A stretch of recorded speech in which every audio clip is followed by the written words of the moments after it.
allow me to introduce you to the MANTOPUS.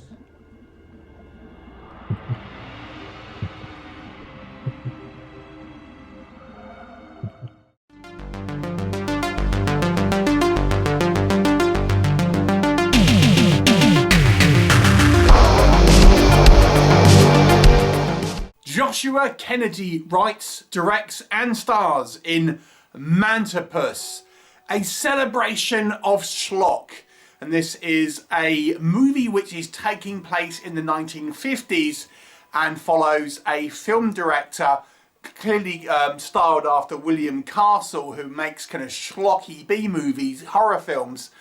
And he's basically kind of lost his funding because the studio wants to make kind of musicals and westerns going forward, but he wants to make one last film, and this is because he has found a real-life monster in the form of the MANTOPUS, and he wants to make the most realistic horror film ever. But along the way, he uses the MANTOPUS to destroy his enemies. What will happen? You'll have to watch the movie and find out. So the only recognisable face in this movie, for me at least, was Danny Thompson, who is a kind of a British scream queen, who's in this movie playing a British scream queen. So it's obviously a kind of a comedy, a horror comedy to a degree. We have seen a similar concept with the John Goodman movie Matinee that came out some time ago. This one is obviously a kind of lower budget indie movie. Let's talk about it. What works in this movie's favour? So if you are a fan of, you know, the monster movies from the 50s and 60s, then this is a love letter to those type of films. And it does, I feel, somewhat recreate that kind of classic era of schlocky cinema with the kind of the over-the-top characters, the kind of the way the sort of the film stock is used, and the kind of the filter of this movie kind of looks like old without kind of like, you know, having the typical sort of imperfections and stuff. It just looks like older film stock and things like this. Obviously, it's kind of the big thing is that the monster itself is kind of deliberately kind of crappy looking. It's like a rubber monster head on just like a guy, even though it's actually supposed to be a real monster in the context of this movie. So there's lots of kind of fun kind of winks and nods basically of that era, and it's almost like, as I say, a homage of that era of the film industry. It's clearly kind of tongue-in-cheek. Everyone's kind of playing it for over-exaggerated sort of characters, and it has this kind of like high camp value that if you were a fan of kind of things like this, then you kind of may enjoy that kind of sort of silliness really to it. You know, and obviously when you look at a film like this, you have to kind of judge like the acting and stuff for the context that it's trying to be. And I have to say, everyone here is kind of playing like a larger-than-life character, and I have to say I think the performances were actually kind of quite fun.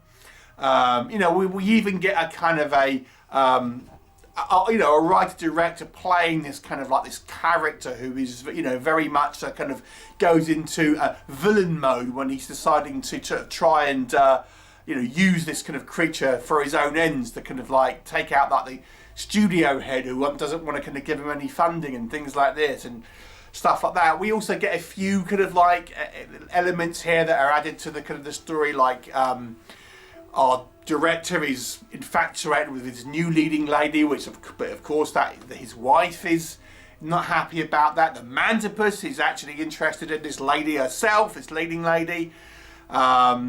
So there's a kind of like a lot of kind of like personal stuff kind of scenes as well. So there's a reasonable amount of kind of like dramatic elements, with sort of comedic dramatic elements in the movie to kind of give it some more meat on the bones in regards to kind of story elements and character motivations and kind of things like this.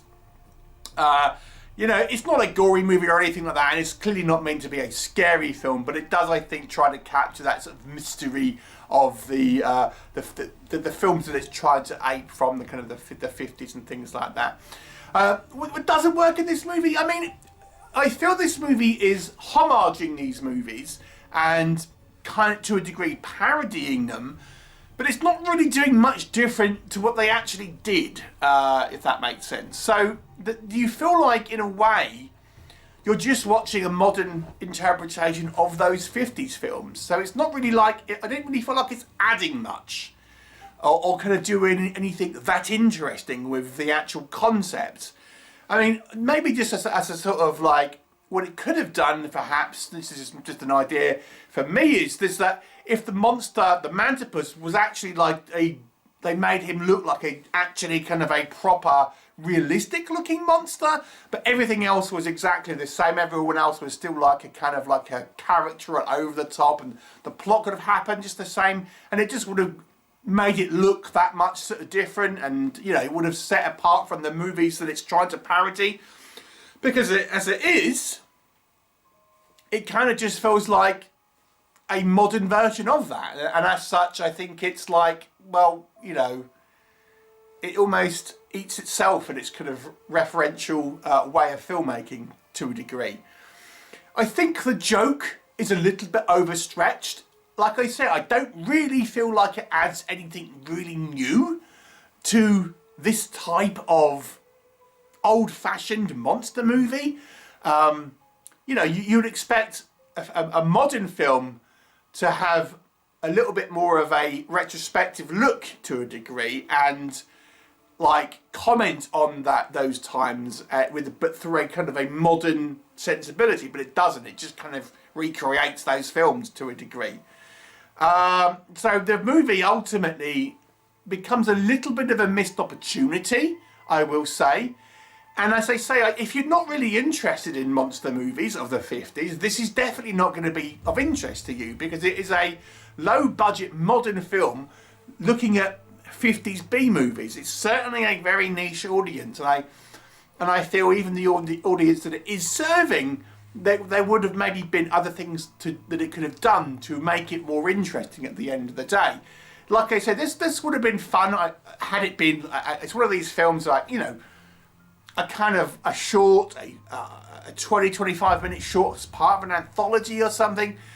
As a full-length film, I feel it kind of outstays its welcome a little bit, and because it doesn't really take the concept in any real new direction, it feels like a missed opportunity. It's sort of fun movie for a kind of like a loving recreation of those kind of 50s style movies.